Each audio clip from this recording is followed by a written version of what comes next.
They told me to pay $80,000 or lose the land my grandfather bled for. I didn't argue. I just asked one question.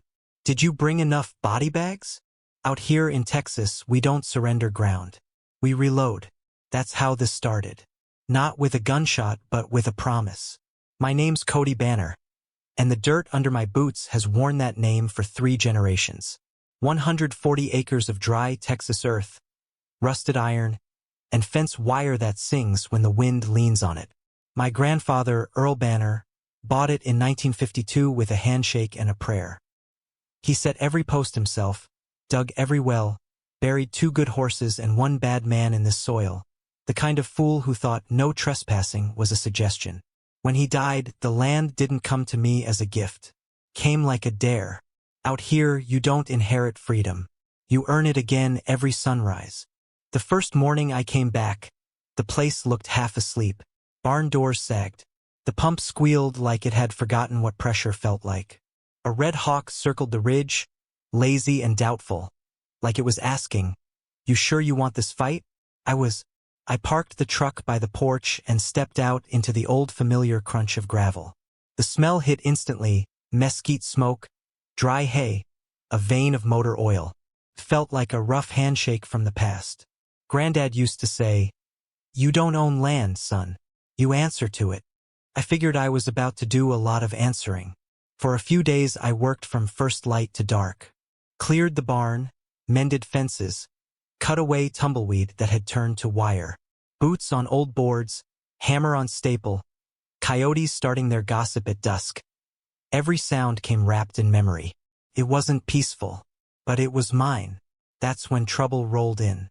The dirt road to my gate doesn't see much traffic. So when I heard tires on gravel that third morning, slow and steady, I knew it wasn't a neighbor.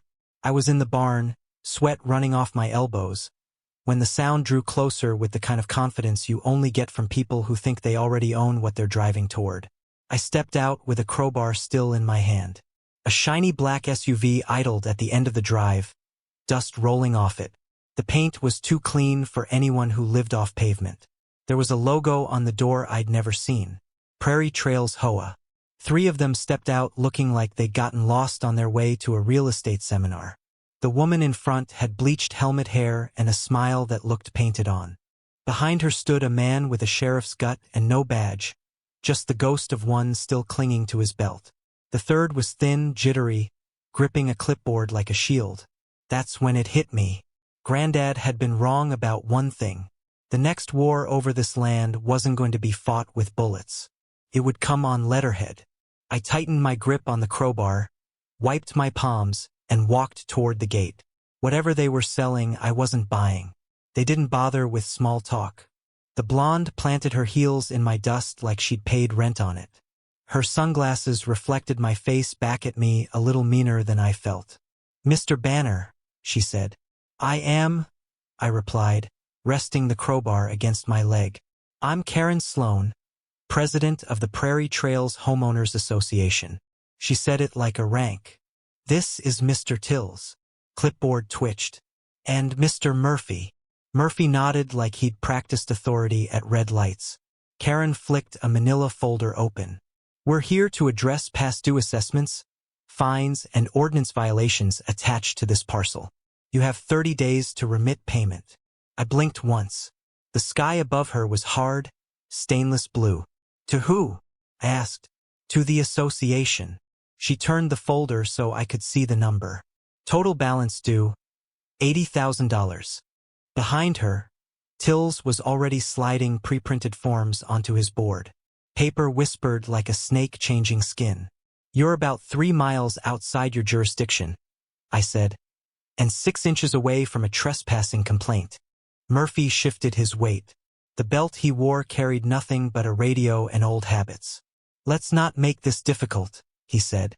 Karen's smile cooled. "Mr. Banner, I'm sure this is all new to you, but your grandfather's property was incorporated into the association's extended development boundary in 2019. There are records, maintenance, safety inspections, environmental oversight. You've benefited for years from community standards without contributing." "Community standards," I repeated. Out here we call that mind your own fence line. Tills slid a page toward me like he was feeding an inmate. Here are the violations. Unapproved structures. Landscaping deficiencies. Non-compliant perimeter fencing. Unregistered well modifications. Electrical hazards in the barn. He didn't look at the barn. He watched my face like someone had told him, "That's how you spot guilt." I glanced at the sheet and handed it back. "No thanks. That's not how this works," Karen said. "You have obligations now." "Lady," I said, "the only obligation I recognize is to the man who built this place. He carved an HOA, and not now, not ever into his workbench. You want to see it?" She didn't move. "Your grandfather's noncompliance isn't a defense. The board has voted. The fines have accrued. You owe $80,000. If you don't pay, the association will pursue remedies, including lien and forfeiture." Dust swirled at their shoes like the land was trying to push them back. "You walk in here with a pamphlet and a tone," I said. "And you think that's ownership?" Murphy cleared his throat. "We can come back with an order," Karen said. "And we will. You'll want to step back from my fence while you talk about it," I told her. She produced another sheet full of boxes and stamps that smelled like hot toner. "Sign here to acknowledge receipt." "No, refusal to sign is noted as non-cooperative posture," Till said quickly. "Write down whatever helps you sleep." Silence settled, enough of it that the far sounds crept in. Cicadas, a hawk over the ridge, the porch board creaking behind me. I set the crowbar down, wiped my hands on my jeans, climbed the steps, and went inside. The air past the doorway was cooler, quieter. I reached up on the rack and took down the 12-gauge. Not waving it, not raising it. Just bringing memory into daylight, steel and walnut. I checked the chamber like a man checks the time, then stepped back out and let the sun slide along the barrel. Murphy's chin tipped a quarter inch. Karen's smile thinned. "This isn't necessary," she said. "Neither is pretending paper turns neighbors into landlords," I answered. I held the shotgun low and safe, stock at my hip, muzzle pointed at dirt. "But here we are." "Mr. Banner," she tried again. "This can be resolved quietly. You're new. You don't understand the gravity of your situation." "Ma'am," I said. "Gravity's what's keeping you on that side of my fence." Clipboard whispered again. Till swallowed. "We'll document your noncompliance and proceed," he said. Murphy angled his shoulder to look bigger. "We'll be back with a court order," he added. "Soldier." There it was, the word people throw at you when they want obedience but not experience. I stepped down off the porch, boots finding the old knot in the plank where my grandfather always caught his heel. "Wrong battlefield, friend," I said. "And wrong kind of soldier." Karen snapped the folder shut. "You have 30 days. I looked past them at the heat rippling over the road, then back at her. I didn't raise my voice. Didn't need to. "Did you bring enough body bags?" Tills flinched. Small, but it was there. Murphy's jaw tightened. Karen's lenses reflected a small, quiet man with a shotgun. "Threats won't help you," she said. "That wasn't a threat," I replied. "That was math. You keep crossing my line. The consequences won't be written on stationery." We stood in it for one more long breath, the kind you take before a storm or a prayer. Murphy finally murmured, "Let's go." They retreated with the careful steps of people who've just realized the ground isn't theirs. SUV doors thumped. Dust rose, swallowed their shine. At the gate, Karen's window slid down. She'd taken off the glasses. Her eyes were a color that doesn't grow out here.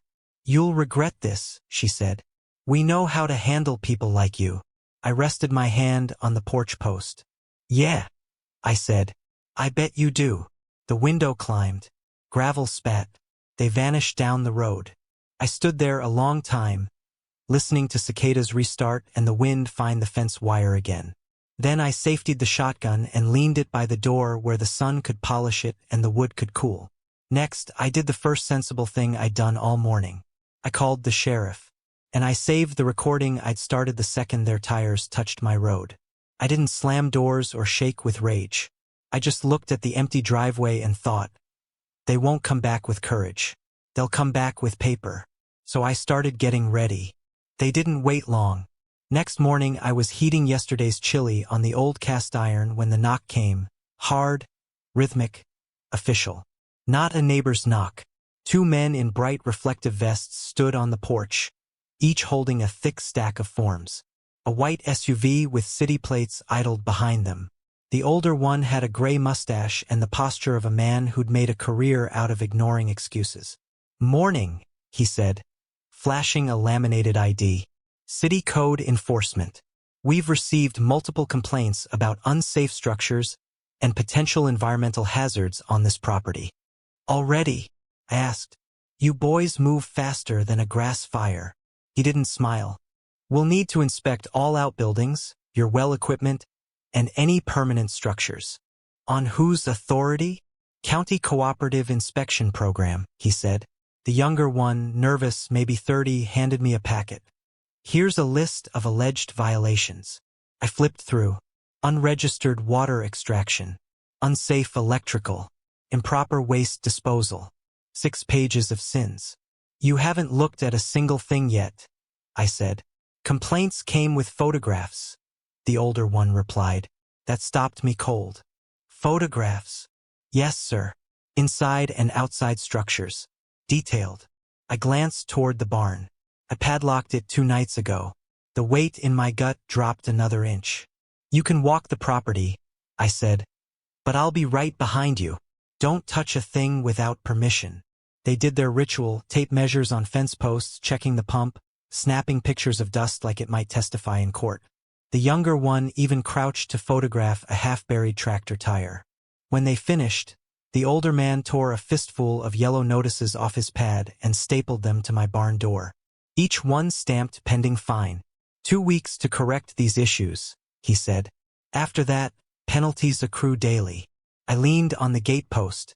You ever wonder why somebody suddenly files 6 years' worth of complaints all at once? He paused just a fraction. We go where the paperwork sends us. Yeah, I said. And somebody's writing your map. They climbed into their SUV and rolled away. The yellow papers fluttered on my barn like disease warnings. I didn't even take my boots off. I drove straight into town. The county office smelled like toner and old coffee. The clerk wore a floral blouse and the expression of someone paid to say no. "Morning," I said. "Need the full parcel history on Banner Ranch." She typed, frowned. "This parcel's flagged." "For what?"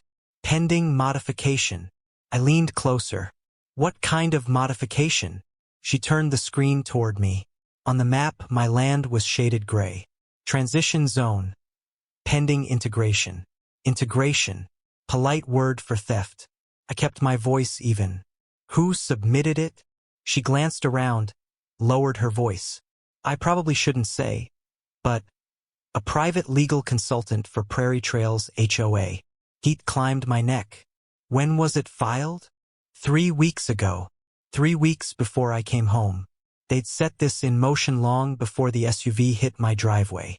I thanked her, stepped into the hard afternoon glare, and stood on the courthouse steps until anger settled into something sharper. This wasn't random. It was a campaign.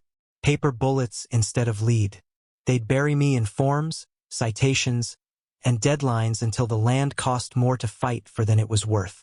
Back at the ranch, I sat on the porch, elbows on my knees, watching heat shiver across the fields. The yellow slips on the barn flicked in the wind like warning flags. Granddad once said, "Some folks build fences to keep cattle in. Others build paperwork to keep men out." Now I understood. I finished my cold chili, opened the old file cabinet he'd left me, and started scanning every deed, survey, and title I could find. At the top of the original 1952 deed, in his thick block letters, were 4 words that steadied me like scripture. No HOA, not now, not ever. Right then, on that porch, I promised him I'd make those words mean something again. The clerk hadn't meant to light a fuse. She was just reciting policy. But when she said the words, Prairie Trails HOA legal consultant, something inside me clicked over from anger to confirmation. They weren't improvising. They'd drawn this playbook months ago. That night, I sat at the kitchen table under the groaning ceiling fan. The only light came from the old banker's lamp my grandfather used for balancing checkbooks. The green shade turned the world to dust and determination. Documents covered the table like a county-sized puzzle. Deeds, plats, tax stubs. They all smelled faintly of oil and time. I ran my finger along the 1952 deed. Stamped, notarized, official, and over Granddad's handwritten line. No HOA, not now, not ever. I snapped a picture and backed it up twice. Then I opened the annexation file the clerk had emailed. 37 pages of polished fraud. A map showed my ranch shaded pale green. Extended maintenance zone. Affidavits followed, signed by a consultant named Robert Lang, on behalf of Prairie Trails HOA. At the bottom, a notary seal, filed with the county, pending confirmation. No confirmation.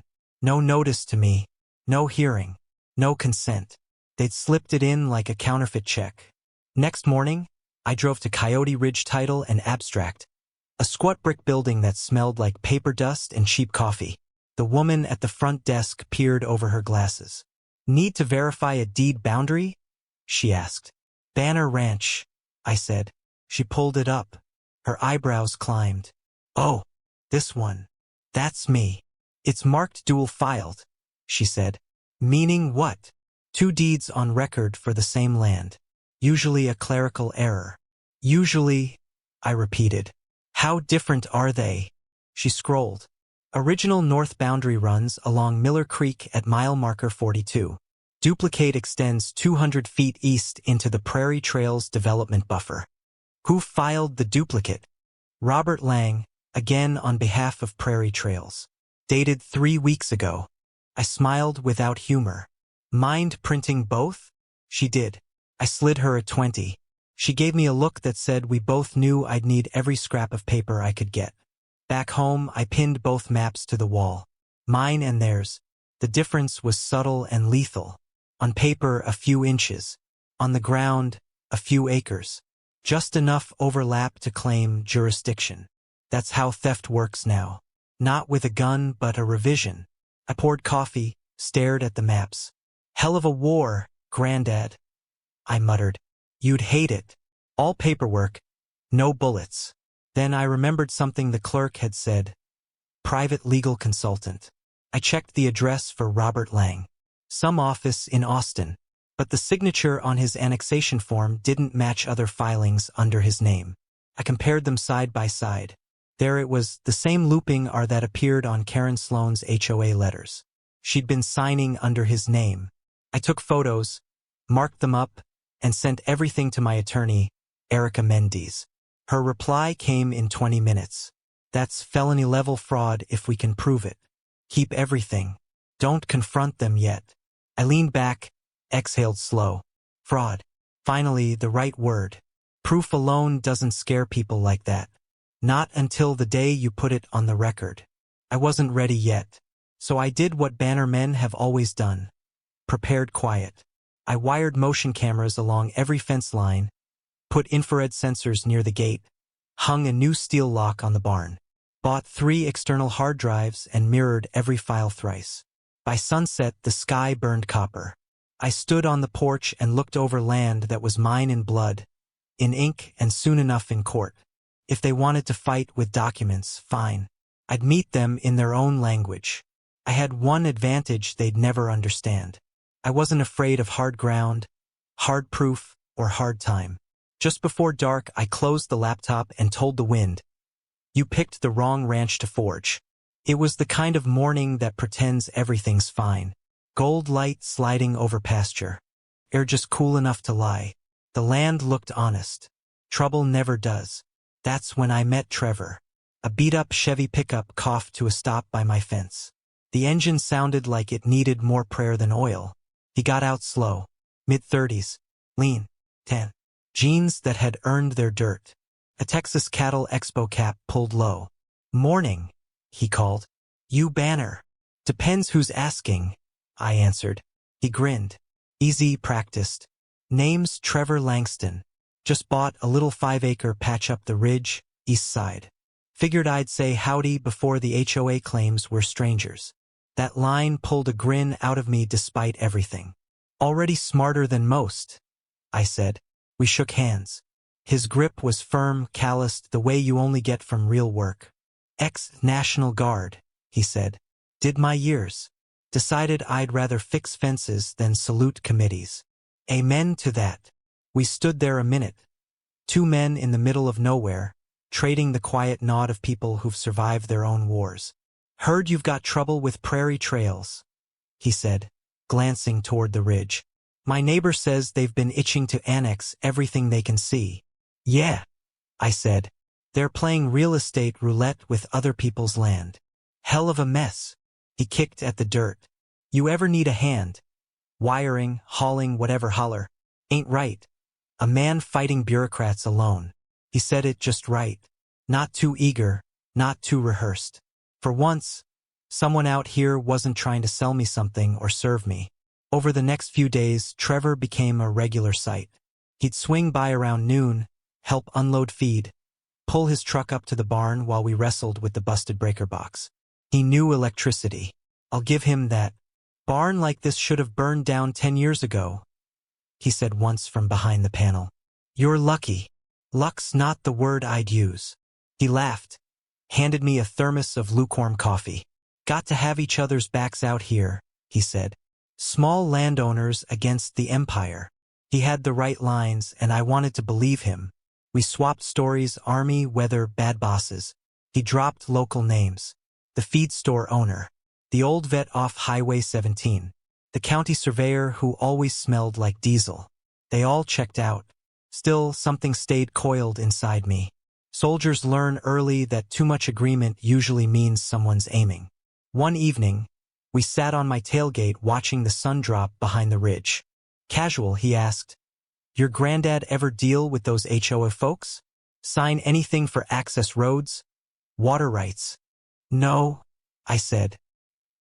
He'd have sold his boots before he sold his boundary. Good man. A beat.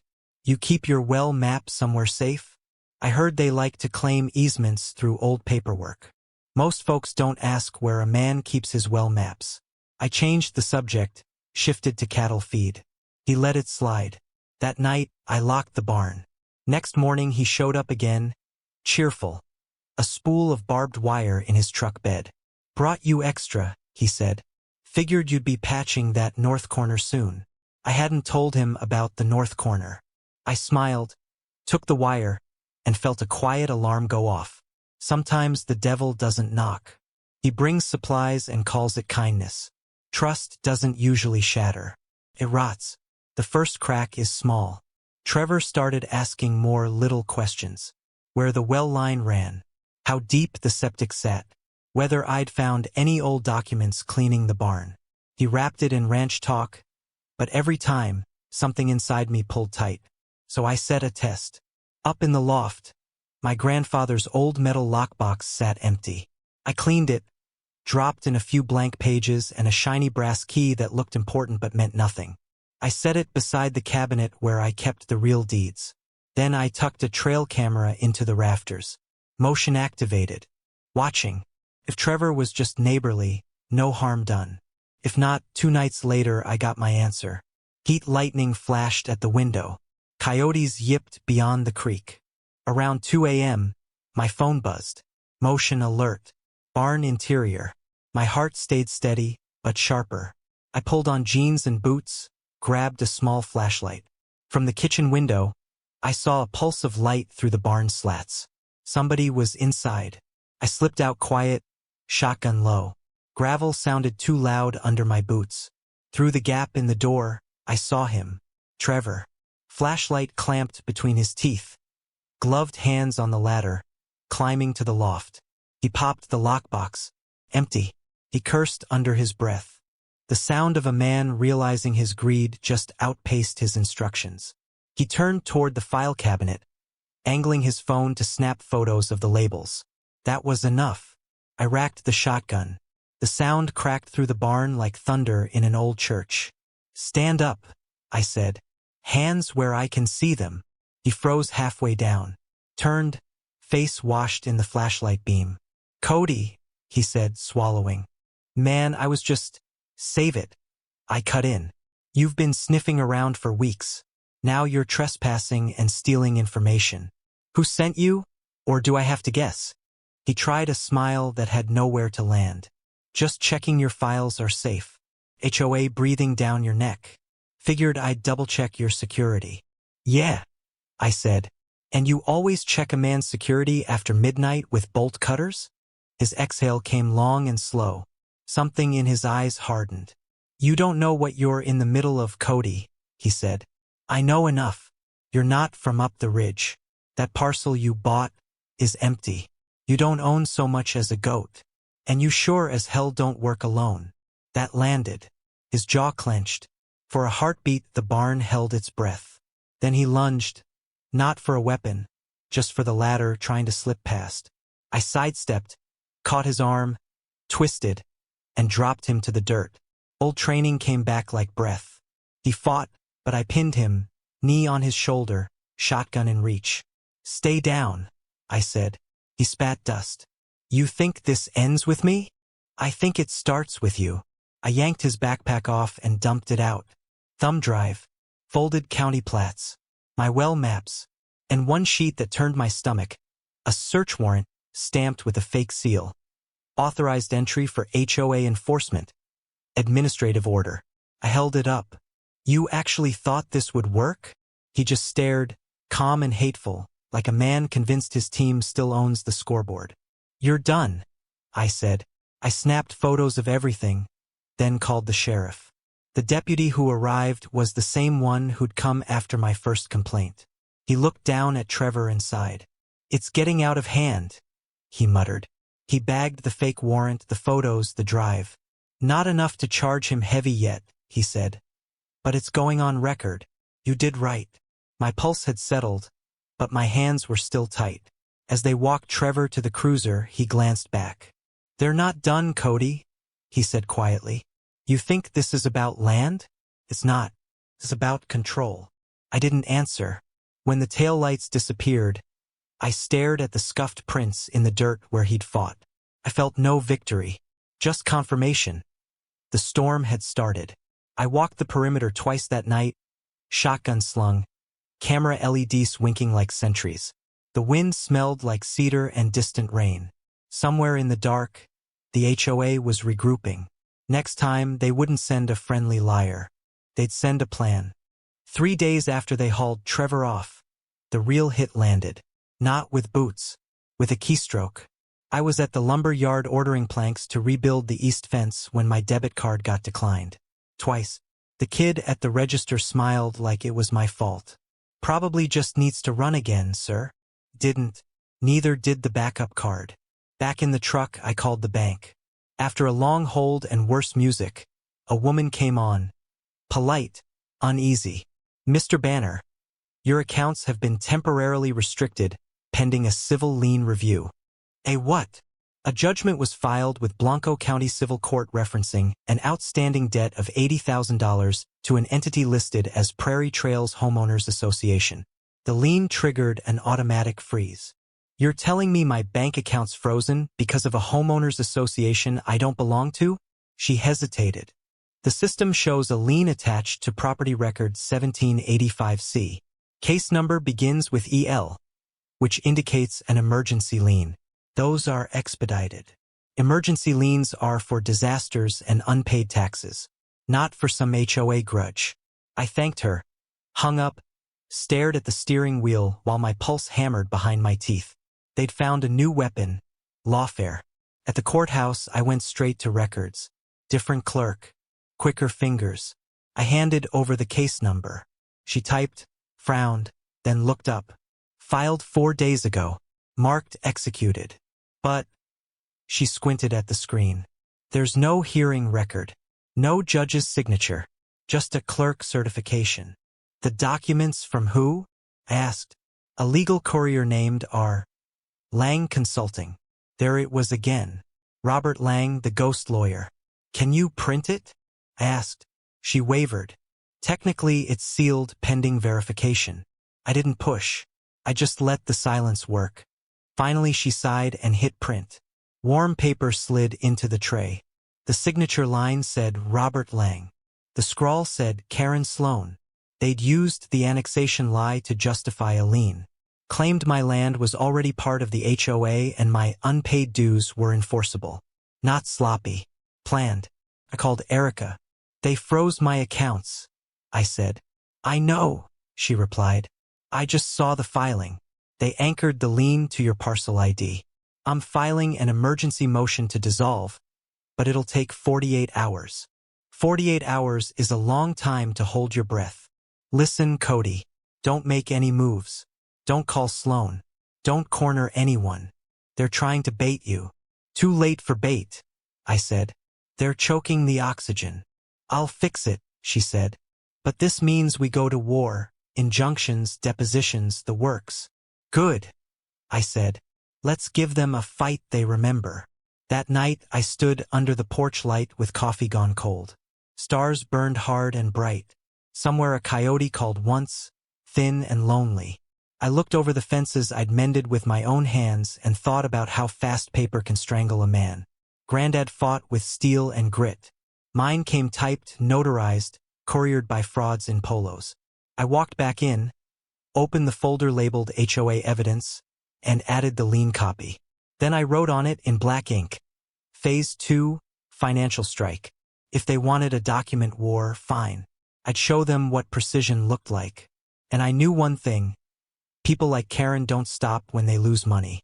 They stop when they lose control. She was about to lose both. The lien froze my accounts, but not my instincts.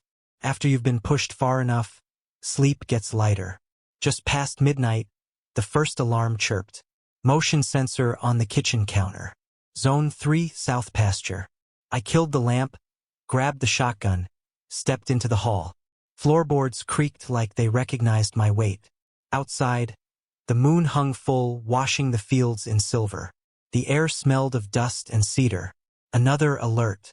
Zone 2 closer to barn. I didn't use a flashlight. Dark eyes see more than lit ones. Light gives you away. I moved quiet, boots kissing dirt. Near the hay shed, a metal snip cut the night, a pair of heavy bolt cutters. I crouched behind a fence post, eased the shotgun up.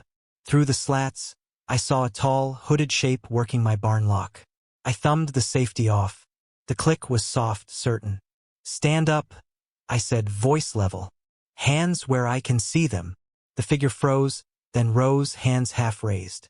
Moonlight slid over his face. Trevor. No neighborly smile this time. Leaner. Sharper. Eyes gone cold. Looks like the friendly phase is over, I said. He didn't answer. Didn't run. Just watched me like he had a clock in his head. You've got 10 seconds to explain why you're cutting my locks with a backpack full of fake paperwork, I said. He smirked once. You think this is about you, Cody?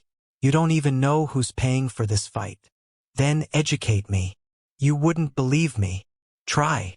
He considered it and bolted. He vanished behind the barn, sprinting for the tree line. I swore under my breath and chased, shotgun low. The hill burned under my legs. Moonlight flashed through scrub. His backpack glinted as it swung. He hit the irrigation ditch and tried to clear it. Missed. I caught him midair. We landed in a cloud of dust. He swung once, caught my jaw. I drove my knee into his ribs, rolled, pinned him. Enough, I said. He wheezed. You can't stop this, he spat. You shut me down, they send more. Who? Karen? Or the people signing her checks? His lip bled. He smiled anyway. Bigger. I tore the backpack off and dumped it. Printed plats. Survey maps. Photos of my filing cabinet. A thumb drive labeled PTOPS. And in the side pocket, another fake warrant. Stamped Prairie Trails HOA Enforcement Division. This one had something extra. A corporate header. Lone Cedar Development Group. I stared at the logo, then at him. So that's who owns your leash. He didn't deny it. I called the sheriff on speaker. Deputy, it's Banner. Got your trespasser again. Caught him cutting my locks, carrying fraudulent court docs. Hold position, he said. Units en route. Bring extra cuffs, I added. Trevor shifted in the dirt. You really think they'll protect you? He asked. That deputy's already getting leaned on by the county board. Everybody's got a hand in the pot. Maybe, I said, but I've got something they don't. He squinted. What's that? Evidence, I said. And a damn good memory. He went quiet. Cruisers rolled in 20 minutes later, lights washing the pasture in red and blue. The deputy stepped out looking tired all the way down. Evening, Cody, he said. Heard the call. He brought friends this time, I said, passing him the warrant and the thumb drive. Corporate ones. He studied the document and whistled. This isn't HOA business. Lone Cedar's been trying to rezone parcels all over the county. They've been using prairie trails as cover. Figures. They cuffed Trevor, read his rights, walked him to the car. He didn't fight. Just before the door closed, he leaned enough for me to hear. You think winning one fight ends the war, he said. Land's already been sold. You just don't know it.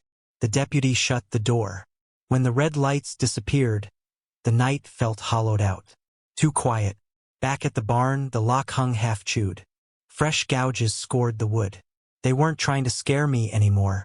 They were trying to erase me, piece by piece, bank by bank, document by document. I rehung the door with a new chain, then went inside and started scanning every new scrap. Warrants, maps, the Lone Cedar header. By dawn, 3 copies of everything existed, paper, digital, cloud. I labeled a new folder, Phase 3, Criminal Evidence. As first light crawled up over the ridge, I looked across the pasture. They thought they could bury me in paperwork. Now I had something heavier, proof. And soon they'd learn exactly what happens when you trespass on Bannerland. 15 days after I caught Trevor crawling my barn, I walked into the Blanco County Courthouse in the only suit I owned.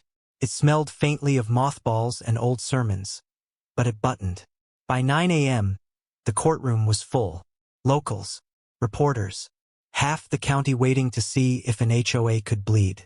Across the aisle sat Karen Sloan in a white blazer bright enough to hurt, hair sprayed into armor. To her right, Denny Tills, clutching his clipboard now like a life raft. To her left, Glenn Murphy, the ex-sheriff turned HOA muscle, stuffed into a wrinkled suit. Their attorney was Marcus Hollis, a slick type who polished his glasses every time he lied. My side was thinner. Me, my attorney Erica Mendes, and Jason Rowell, former Prairie Trails board member and newly minted whistleblower. Jason looked like a man who'd swallowed a storm and was finally ready to let it out. Judge Harold Cook took the bench, a man carved out of dust and patience. The room quieted the way it does before fireworks. Hollis went first. Your Honor, he began smoothly. Prairie Trails seeks only to recover delinquent assessments and preserve community standards. The defendant's property, though originally outside, was incorporated into the association via a 2019 amendment ratified by the board. I clenched my jaw. Hollis lifted a document like it was holy. This is a signed acknowledgement from the late Mr. Earl Banner, dated 1997, granting temporary HOA oversight in exchange for safety and maintenance services. Proof that the Banner property has operated under Prairie Trails jurisdiction for decades. The judge raised an eyebrow. You're saying Mr. Banner's grandfather voluntarily entered this? Yes, Your Honor. Erica rose before he could lay it down. Calm. Precise. Your Honor, that document is a forgery. The word hit like a thunderclap. She handed the bailiff a folder. He passed it up. Exhibit A, she said. On the left, the original 1952 deed, bearing Mr. Banner's authentic signature. On the right, the HOA's so-called acknowledgement. Our forensic examiner has confirmed the latter is a digital replica of the former. Traced, modified, and stamped with a notary seal that did not exist until 2018. Hollis blinked twice. The tell. Erica continued. Exhibit B. An email chain between HOA President Karen Sloan and a Robert Lang regarding annexation filings. Mr. Lang's license was revoked in 2015. The signature on the annexation packet matches Ms. Sloane's handwriting. She opened another folder. Exhibit C, banking records for the Robert Lang Consulting Shell account. All payments originate from Prairie Trails Discretionary Fund. Authorized by Ms. Sloane. The judge's gavel tapped once. Ms. Sloane, he said, voice turning stone. Did you authorize any document labeled Robert Lang Consulting to act on behalf of your association? She stood, shaking but still clinging to poise. These accusations are slanderous. The defendant and his attorney are. Answer the question. The judge cut in. She hesitated. Fatal.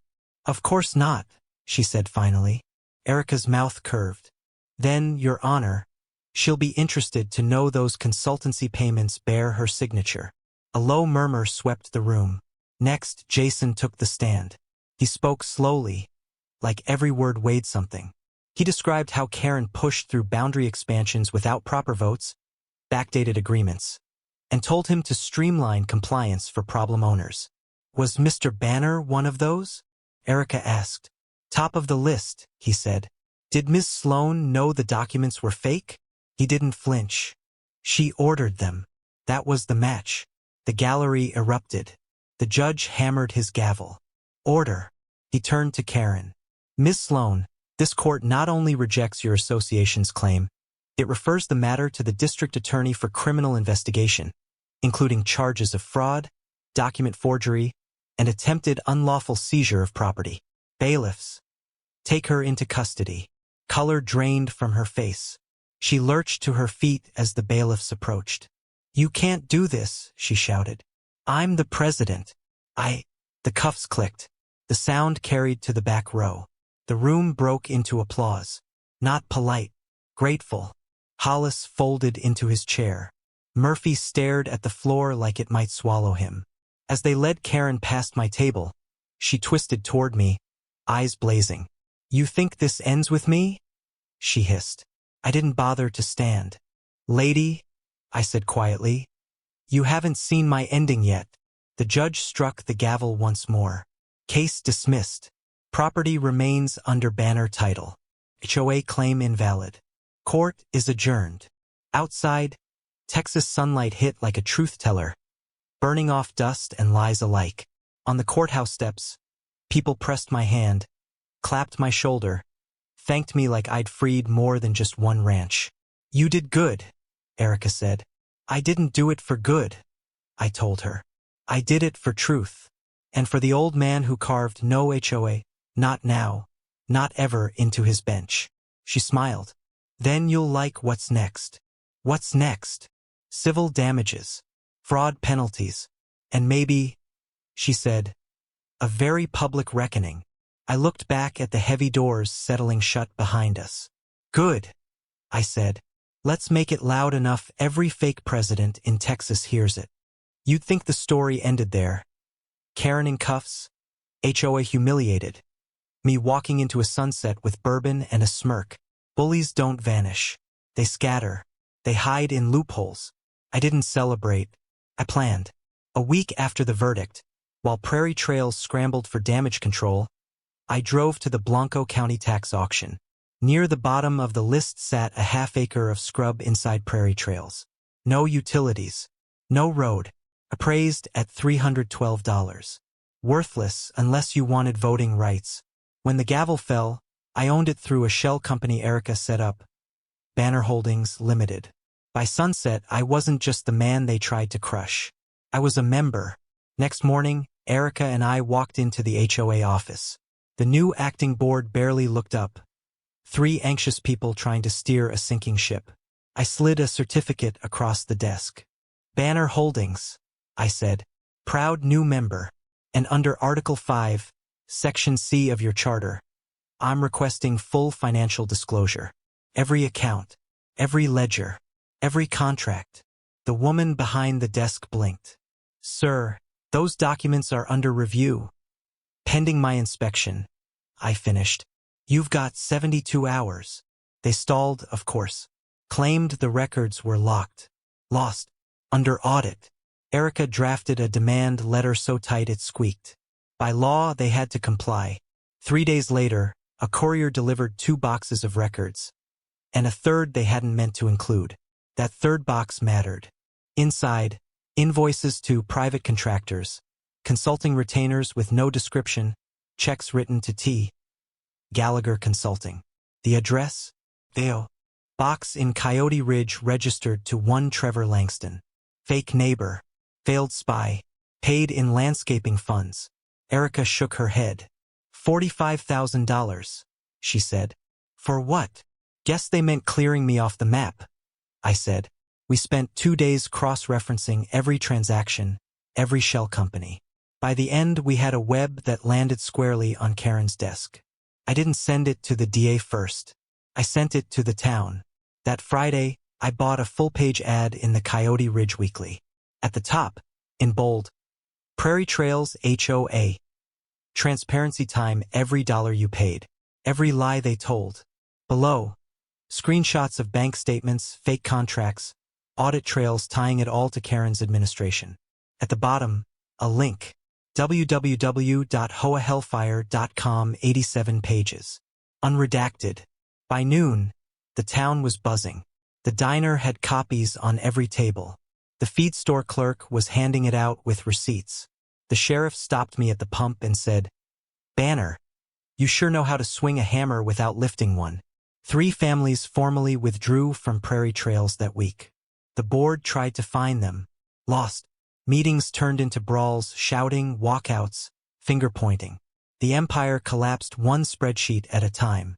When the chaos boiled high enough, I filed 1 more motion. A special meeting agenda item under Article 12, Section D.